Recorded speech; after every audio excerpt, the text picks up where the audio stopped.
Grave question. Ouais. Envoyer un courriel, se rendre à Paris en avion, faire ses courses en voiture, ou cuire une tourtière, chauffer sa maison, réfrigérer ses aliments, conduire, construire une école ou une automobile. Toutes ces activités nécessitent un approvisionnement en énergie venant de l'extérieur. Alors là, ça interpelle la question des gisements. Donc, l'énergie qu'on consomme provient beaucoup des gisements de combustibles fossiles, le charbon, le pétrole, le gaz naturel, et de gisements maintenant de sources renouvelables qui sont tributaires du rayonnement solaire. Donc, l'eau, le solaire, l'éolien, la biomasse en font partie. Il y a aussi des gisements plus géologiques, minéraux, comme les carburants nucléaires, mais on n'abordera pas tellement cette question dans ce balado. Mais il faut penser que les sources d'énergie sont vraiment des gisements d'énergie à exploiter. Donc. Il est possible de classer les sources d'énergie en deux grandes catégories pour refléter leur temps de régénération radicalement différente. Si on regarde par exemple les énergies de stock, qui sont constituées sur une très longue durée, parfois des millions d'années. Aux côtés de ça, on a les énergies qu'on appelle de flux, dont le cycle naturel est relativement court. Là, on parle de quotidien ou saisonnier ou annuel. Cette classification permet d'intégrer dans l'équation des approvisionnements énergétiques les enjeux qui sont structurels liés à l'épuisement graduel et irréversible des gisements fossiles par opposition au caractère renouvelable et pérenne des énergies de flux.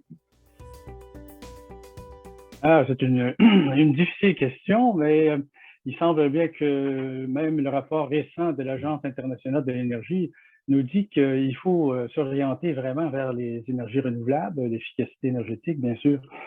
Et évidemment, la question des gisements dont j'ai parlé, des filières, donc, est beaucoup liée aussi à l'augmentation de la population mondiale et donc la raréfaction des sources non renouvelables qui nous oblige à penser l'énergie sur le long terme, mais peut-être de façon différente. Donc, pensons à la filière des négawatts avec un N comme Normand. Les négawatts, la filière de l'efficacité énergétique du côté de la demande, qui est de toute première importance aussi. Mais définitivement, les nouveaux renouvelables vont occuper une grande part de nos approvisionnements énergétiques. Par sa flexibilité, l'électricité va jouer un rôle majeur dans toutes nos activités. L'électricité est le vecteur énergétique essentiel pour la décroissance rapide de l'utilisation des énergies fossiles. Et elle deviendra le vecteur prépondérant de nos approvisionnements en énergie dans l'avenir. Dans ce qui suit, afin de comparer des pommes avec des pommes, nous prenons comme hypothèse que la forme finale des différentes filières énergétiques va être l'électricité. Évidemment, il n'y a aucun projet énergétique qui est complètement neutre par rapport à la nature. On considère énormément le critère économique de le développement, mais il y a maintenant des aspects économiques qui étaient anciennement les externalités, mais qui deviennent importantes dans l'appréciation du mérite des différentes filières. Donc, la dégradation de l'environnement, la crise climatique nous oblige à intégrer plein d'autres critères au cadre décisionnel des investissements énergétiques, autant publics que privés d'ailleurs, parce qu'il faut déterminer tous les avantages et inconvénients à long terme pour la société. Et donc, c'est une vaste question, celle de la caractérisation des filières, on y reviendra probablement, mais une autre dimension, si on veut, ou un autre aspect de la dimension économique, c'est que les renouvelables sont devenus récemment les plus intéressants d'un point de vue économique, en grande partie aussi à cause de leur plus faible impact environnemental, notamment en matière d'émissions de GES. Le taux de retour énergétique, c'est un critère qui a été développé quand même il y a assez longtemps, mais qui a pris de plus en plus d'importance dans les analyses. Il est connu sur l'acronyme anglais EROI. Il est calculé par le rapport entre la quantité d'énergie finale utilisable divisé par la quantité d'énergie dépensée pour l'obtenir. Plus la valeur du taux de retour énergétique est élevée, plus le projet est rentable en termes énergétiques. Oui, la question me permet de pousser un peu plus loin sur la question des GES. Donc, cette quantité de GES qui est générée par un projet sur sa durée de vie, et même après son démantèlement parfois, doit être considérée. Par exemple, dans le cas du gaz naturel qui est extrait par fracturation hydraulique, il est nécessaire d'évaluer la quantité de méthane qui est émise dans la phase de production après la fermeture des puits, à travers des fuites qui se dégradent, de puits qui se dégradent, des failles dans le sol. Et il y a aussi des fuites associées au transport, à la distribution du gaz naturel qui font également partie de cette caractérisation des émissions d'une filière. Il est donc nécessaire pour l'évaluation des projets qui impliquent des combustibles fossiles de bien définir la portée de cette analyse, mais dans le temps. Ce n'est pas que dans la durée du projet, parfois, que ces impacts se manifestent. Et étant donné le coût croissant des émissions de GES, on a les marchés du carbone qui se mettent en place au Québec et ailleurs aussi, et qui vont devenir un incitatif important pour modifier les orientations de nos choix énergétiques. Ça devient une dimension incontournable. Alors, la taxe carbone, par exemple, on prévoit qu'elle sera de 170 $ la tonne en 2030. C'est ce que nous a annoncé le gouvernement canadien récemment. À 170 $ la tonne, si on traduit ça en électricité, ça revient à beaucoup plus que 10 à 15 cents du kilowattheure, juste pour le coût des émissions de l'électricité qui serait produite par le gaz naturel. Donc, pour décarboner l'économie, ce mécanisme financier va pénaliser lourdement le marché actuel des carburants fossiles, certainement. Pour continuer sur la lancée de Bernard, dans le cas, par exemple, de la production ou de la production espérée du projet GNL Québec, c'est du méthane qui va être produit, qui va être généré. Ce méthane-là, sur un horizon de 20 ans, c'est selon les analyses du GIEC, qui a un pouvoir de réchauffement, un potentiel de réchauffement global de l'atmosphère de 86 fois plus important que le CO2 au niveau en termes d'unité de masse. Cette dimension temporelle sur 20 ans, qui est importante puisqu'il faudrait incorporer dans l'analyse des émissions fugitives qui vont être émises après la fermeture des puits. Et ça va durer très longtemps. Donc ça, c'est un élément pénalisant pour tous les projets de ce type-là. C'est une question intéressante, également assez complexe. Il y a généralement une gamme de valeurs qu'on reconnaît à chaque filière, mais c'est beaucoup une question de quantité et de qualité des gisements. Par exemple, on parle de centrales hydroélectriques avec réservoirs qui sont actuellement en exploitation au Québec. Ils ont une fourchette de TRE considérée comme une des plus élevées, entre 75 et 100. C'est une valeur qui tient compte de la quantité d'énergie requise donc pour la construction de la centrale, du barrage, des infrastructures, etc. Mais ces projets qui sont rentables au plan énergétique, parce que les besoins des centrales sont relativement minimes et que les barrages ont une longue espérance de vie. Par contre, ce sont des chiffres qui sont basés sur un long historique de développement hydroélectrique d'un siècle peut-être. La quantité donc de nouveaux projets hydroélectriques harnachables n'est pas nécessairement celle qui prévalait il y a un siècle, parce qu'il y a beaucoup qui ont été développés. Donc, on peut penser que ces chiffres sont élevés. Par contre, le gisement résiduel s'est atténué considérablement, y inclus au Québec. Donc, ça répond en partie à la question. On parlera peut-être un peu d'éolien qui, pour cette qualité du gisement, on peut penser, par exemple, que au sud de Montréal, les vents sont beaucoup moins... La qualité des vents est peut-être un peu moindre que celle qu'on trouve, par exemple, dans le golfe aux îles de la Madeleine, où on pourrait penser à des TRE pour l'éolien qui approchent les valeurs qu'on retrouve dans la gamme réservée à l'hydraulique actuellement. C'est pas toujours simple, hein, le calcul de TRE. Il faut délimiter avec précision l'enveloppe. Mais le problème là-dedans, c'est que l'information qui est pertinente et accessible n'est pas toujours facilement donné ou accessible, et ce qui fait qu'il peut y avoir des résultats qui sont différents ou des erreurs dans l'analyse ou dans l'appréciation. Un calcul complet devrait inclure les éléments suivants, par exemple, toute l'énergie nécessaire dans la phase de construction des infrastructures, que ce soit pour un barrage, une éolienne ou autre, dans le thermique comme dans le renouvelable. L'énergie nécessaire au fonctionnement de l'installation durant toute la vie utile de l'appareil et toute l'énergie nécessaire pour le démantèlement des installations en fin de vie. Parce que ça, on l'oublie tout le temps, mais ça fait partie aussi d'un cycle. Si on regarde du côté nucléaire, c'est un élément qui n'est jamais pris en ligne de compte et c'est très pénalisant parce que c'est très lourd. Alors, un calcul très rudimentaire qui est fait généralement va inclure uniquement la partie de la phase de production énergétique, puis il va oublier l'amont et l'aval, malheureusement. Bien, on pourrait commencer par poursuivre sur la filière des carburants fossiles. Les réserves de pétrole et de gaz naturel sont plus difficiles à extraire. Donc, les rendements, les TRE sont réduits parce qu'on doit injecter pas mal d'énergie pour en retirer de moins en moins.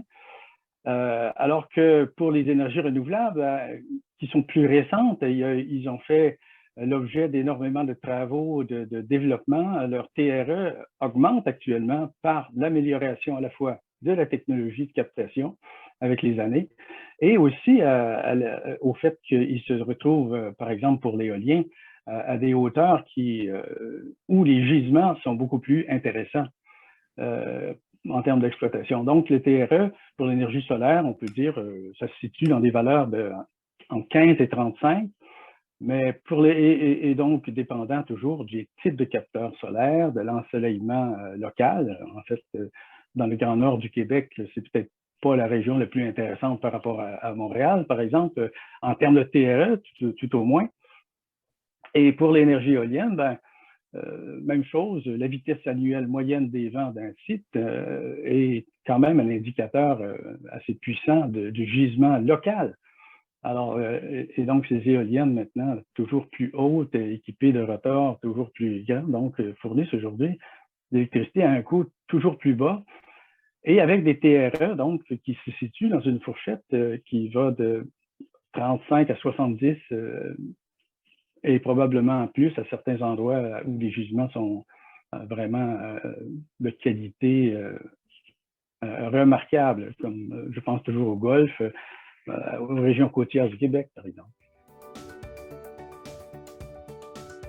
Les énergies renouvelables ont d'autres avantages, principalement en termes d'émissions des gaz à effet de serre.